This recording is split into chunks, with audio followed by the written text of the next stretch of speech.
Welcome back, everyone, to the Deep Dive. Today, we are going to take a look at smarter ways to evaluate options, going beyond the usual weighted criteria lists. We're going to be using Project Management for Project Managers by Orlando Casabon as a jumping off point here. We all run into those situations, like choosing a direction for a project or even just making everyday decisions. Sometimes a simple pros and cons list just doesn't cut it. That's right. And that's where having a broader set of tools can really help us make sharper choices. So let's dive into it. One technique that really caught my eye was this idea of voting by successive elimination. So this is a really useful technique, especially when you're working with a group and you need to build consensus. Yeah. So imagine you have a bunch of different options on the table. In the first round of voting, everyone votes for the option that they like least, and then that option is eliminated. Out it goes. Exactly. And then you repeat this process. You keep voting out the least favorite option until you're only left with one. It's kind of like a survival of the fittest for ideas, I guess. Yeah.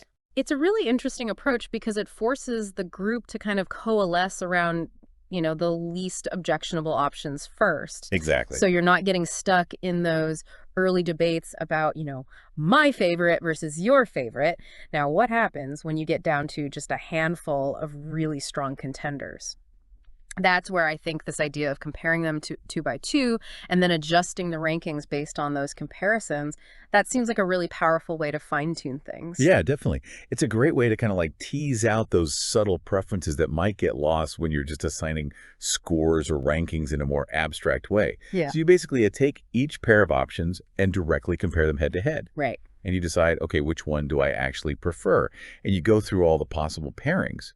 And what's interesting about this process is it forces you to make those trade-offs. And really think about what matters most. Exactly. Now, what about intuition? I mean, we all have those gut feelings, right? Especially when we've got years of experience under our belts.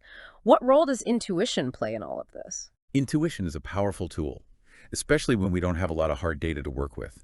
It's not just about going with your gut. It's really about recognizing those patterns that you've seen before, drawing on your accumulated wisdom and expertise. Of course, we have to be careful about biases creeping in. Right. So it's always good to balance intuition with more structured approaches whenever possible. Yeah, for sure. But, sometimes the bottom line is just the bottom line.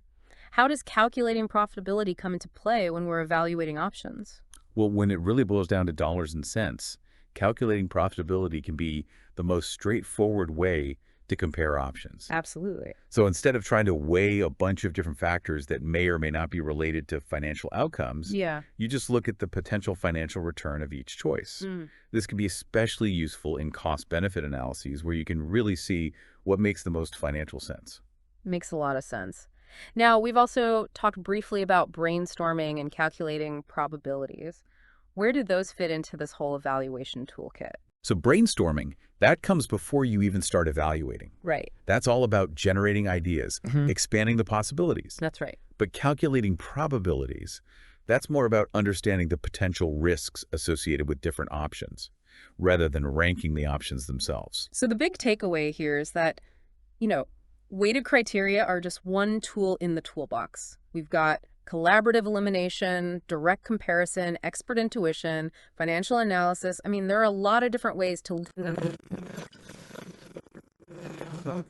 Right lens for the situation, and recognizing that each method offers a different perspective and can help us make more insightful decisions. So I want to leave our listeners with this. Think about a challenge you're facing right now. How might applying one of these less common evaluation methods, maybe something we've talked about today, how might that give you a new perspective and potentially a better path forward? And if you want to learn more about the wide range of project management tools and techniques available, including insightful perspectives on option evaluation, we highly recommend Project Management for Project Managers by Orlando Casabon. It's a great resource. All right. That's all the time we have for today. Thanks for tuning in to The Deep Dive. See you next time. See you next time.